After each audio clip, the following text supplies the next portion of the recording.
ይስጥልኝ እንደምን ቆያችሁ? አቡላ ነኝ። ስለ ምርጫ እናወራለን። ሶስት ምርጫዎችን አንስተን እንወያያለን። አንድ ከአፍሪካ፣ አንድ ከኤዥያ፣ አንድ ከአውሮፓ ኳቸው። ስለዚህ ወደ ምርጫው ስንገባ መጀመሪያ የምናነሳው የአውሮፓ ምርጫ ነው። በአውሮፓ ላይ በተከናወኑ ምርጫዎች ውስጥ ባለፈው በዚህ በያዝነው 2025 ውስጥ ከተከናወኑት ውስጥ ጀርመን ላይ የተከናወኑ ምርጫ በአርአያነት የምጠቀስ ምርጫ እንደሆነ ሁላችን እናውቃለን። አውሮፓ ላይ ብዙ ሀገራት ለምርጫ እንደተዘጋጁ ወይም ደግሞ ፖለቲካ ፓርቲዎች ብርቱ ፉክክር እንደሚያደርጉ ይታወቃል እና የካቲት 16 2017 በእኛ አቆጣጠር ማለት ነው ጀርመን ላይ የተከናወነው ምርጫ ታሪካዊ ምርጫ ነው በጀርመን ታሪክ። ይህም የሚሆነው ከ2005 እስካሁን ባለው ወይም ደግሞ ባለፈው 20 ዓመታት ውስጥ ከተከናወነ ትላልቅ ምርጫዎች ውስጥ የመጀመሪያው ሲሆን ባሳለፉት ጀርመኖች ከጦርነት በኋላ መለስ የመጡበት ትልቁ ምርጫቸው አራተኛ ምርጫቸው ተደርጎ ተወስዷል። ስለዚህ የአንጌላ ሜርኬል ዘመነ መንግስት ካለቀ በኋላ ወደ መንበረ ስልጣን የመጡት የሶሻል ዴሞክራቱ ኦላፍ ሸልስ እንደሆኑ ይታወቃሉ።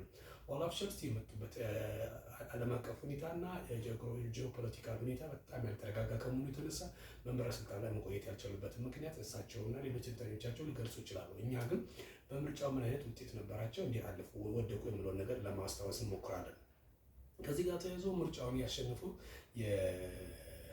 የክርስቲያን ዴሞክራት ምርጫውን ያሸነፈው እንግዲህ የኦላፍ ሸልስ መንግስት ከወሰደ የክርስቲያን ዴሞክራቶች ምርጫ ነው። ያም ደግሞ የአሁኑ ቻንስለር ሜርዝ የሚመራው ምርጫ ነው እና ይህ ፓርቲ ነው እና ይህ ፓርቲ ከዚህ ቀደም ከነበራቸው ወንበሮች ውስጥ ተጨማሪ ወንበር በማግኘቱ ብቻ ነው። በሚገርማችሁ ሁኔታ መጀመሪያ ከነበረው ላይ 4.4% ብቻ በመጨመር በአጠቃላይ በፓርላማቸው ውስጥ በምክር ቤታቸው ውስጥ 28.5% ነው ያላቸው እና በ28.5% ነው ጥምር መንግስት መመስረት የሚቻልበትን ድምፅ በመሪነት ያገኙት እና ከዚህ ጋር ተያይዘው ከእነሱ ጋር ጥምረት የፈጠረው አንደኛው ፓርቲ ደግሞ አዲሱ ተብሎ ይታወቃል። ብዙም ጊዜ ብዙም አክራሪ እንደሆኑ ብቻ ነው የምታወቀው።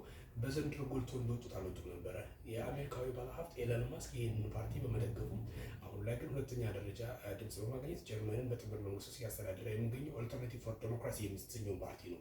ኦልተርናቲቭ ፎር ዴሞክራሲ የተሰኘው ፓርቲ በምክር ቤት ውስጥ 152 ወንበሮችን በማሸነፍ ወይም ደግሞ አጠቃላይ 20.8% የምክር ቤት አባላትን በማምጣት የአክራሪ ቀኝ ኃይሎችን ፖለቲካ ለማራመድ ወደ ምክር ቤቱ ወይ ወደ ጥምር ምክር ቤቱ ገብቷል። ሶስተኛው ተጣማሪ መሪ ፓርቲ የነበረውና ላለፉት ለዘመናት ጀርመንን ሲያስተዳድር የቆየው ሶሻል ዴሞክራት ፓርቲ ነው። ሶሻል ዴሞክራት ፓርቲ ደግሞ በሶስተኛነት ደረጃ ላይ ይገኛል። ከዚህ ጋር ተያይዞ ሶሻል ዴሞክራት ፓርቲ ቀድሞ ከነበሩ ወንበሮች 86 ወንበሮችን ነው ያጣው። በምርጫ ካርድ ብቻ 86 ወንበሮችን ተነጥቋል። ከሱ ቀጥሎ አራተኛ ጥምር መንግስት ውስጥ ባለ በምርጫ በምክር ቤት ውስጥ ወንበር ያለው ወይም አነስተኛ ድምጽ ያለው ግን ከፍተኛ ወንበር ያጣው ፍሪደም ዴሞክራቲክ ፓርቲ የሚባለው 91 ወንበሮችን በዚህ ዓመት በምርጫ ማጣት ችሏል እና በአሁኑ ሰዓት ምክር ቤት ውስጥ 4.3% ብቻ ነው ድምጽ ያለውና አማጅራ ስሙ ገዢ ፓርቲ የነበረው ሶሻል ዴሞክራት ፓርቲ በአንድ ምርጫ ብቻ 86 ወንበሮችን ነው ያጣው። ሌላኛው ደግሞ ፓርቲ ወንበሩን ከፍተኛ ሁኔታ ያጣው 91 ወንበሮችን ያጣው ፍሪ ዴሞክራቲክ ፓርቲ የሚባለው እና ጀርመን ላይ ምርጫ ምን ያህል የገዢ ፓርቲን እና ሌሎች ዶሚናንት ፓርቲዎችን በወንበር በድምጽ ዘንድሮ ባሳለፍነው ዓመት እንዳስወጧቸው የምናይበት ነው።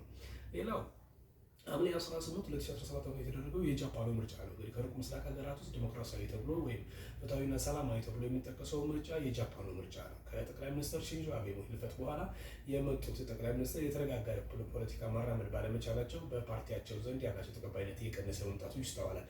ከዚህ ጋር ተያይዞ ላለፉት 70 ዓመታት በጃፓን መሪነትና ዶሚኔትድ አድርጎ የነበረው ፖለቲካ ፓርቲ ሊበራል ዴሞክራቲክ ፓርቲ የተሰኘው አይቶ በማይታወቅ ሁኔታ ሽንፈትን አስተናግዷል። ሊበራል ዴሞክራቲክ ፓርቲን ያሸነፈው ዴሞክራቲክ ፓርቲ ፎር ፒፕልስ ኦፍ ጃፓን የተሰኘው ይህ ፓርቲ በዘንድሮ ዓመት ድል ቀንቶታል። ከእሱ ጋር ተጣማሪ ሆኖ የመጣው ሰንሴቶ የሚባለው ፓርቲ በሚገርም ሁኔታ መጀመሪያ ከነበረችው 2 ወንበር አሁን ወደ 15 አሳድጎ የጥምር መንግስቱን አብረው የሚመሩበት ሁኔታ ተከናውኗልና ጃፓን እንግዲህ ዲሞክራሲያዊ ከመቼውም ጊዜ በላይ እየተፈተነ የሚገኝባት ቀጠናዊ ዓለም አቀፋዊ ሁኔታዎች ሁሉ ተደማምሮባት በዘንድሮ ደግሞ አክራሪ ኃይሎች ወደፊት ለፊት እየመጡ ስደተኞች ይውጡልን የሚሉ ድምጾች ከጃፓን የተሰሙ ስደተኛ ስራ እንዳይቀጠር እንዳይኖር የሚያደርጉበት ሁሉ አክራሪነትን ያስተናገደች ዲሞክራሲያዊት ሀገር ነች። በሩቅ ምስራቅ ላይ አሁንም ፈተና የገጠማት ናት። ሆኖም ግን ዲሞክራሲያን ለመረጋጋት ያደረገችው ምርጫ ላይ ላለፉት 70 ዓመት ዶሚኔት ያደረገውን ሊበራል ዴሞክራቲክ ፓርቲን በድምጽ መጣላቸውን ማስታወስ ወዳለሁ። በመጨረሻ ወደ አፍሪካ ስንመጣ አፍሪካ ውስጥ ከነበሩ ዲሞክራሲያዊ ምርጫ ከሚያስተናግዱ ጥቂት ሀገራት ውስጥ ታንዛኒያ አንዷ እንደነበረች ሁላችን የምናውቀው ነው። ሆኖም ግን ታንዛኒያ ዘንድሮ በአይነቱ ዲሞክራሲያዊ ያልሆነ ምርጫ አድርጋለች ተብላ ትታማለች። ይህ የሚሆንበት ምክንያት ሴቷ ፕሬዝዳንት ሳሚያ ሱሉሁ ከዚህ ቀደም የነበረውን እኩል የመፎካከር መንፈስ በማጥፋት በብቸኝነት ፓርቲውን እንዲመራ አድርገዋል የሚል ነው። ሳሚያ ሱሉሁ የመጀመሪያው ዙር ምርጫ ስትወዳደር 50.7% በማግኘት ነበረ ወደ ፕሬዝዳንትነት ያው ከሟቹ ፕሬዝዳንት ጆን ማጉፉሊ ቀጥሎ ምርጫ በተከናወነው እሷ በ57% ነበር ፕሬዝዳንት የሆነችው። አሁን ላይ ግን ሁሉንም በሚባል ሁኔታ ተቃዋሚዎችና አክቲቪስቶችን ወደ እስር ቤት በማጋዟ ወንበር 98 በመቶ ወንበር አሸንፊያለሁ ይሄ ሀገራችንን በማለት አዲስ አስተዳደር ጀምራለች። ይህ ደግሞ ዲሞክራሲን ወደኋላ ወይም ሽቁልቁል የመውሰድ ጉዞ የታንዛኒያ ታሪክ ላይ ያጠለሸ መሆኑ ይታወቃል። ነው ምርጫ ስመጣ ለዲሞክራሲ አንድ ወደፊት ወይ አንድ ወደኋላ የሚለውን ነገር አጠያቂ መሆኑ አይቀርም።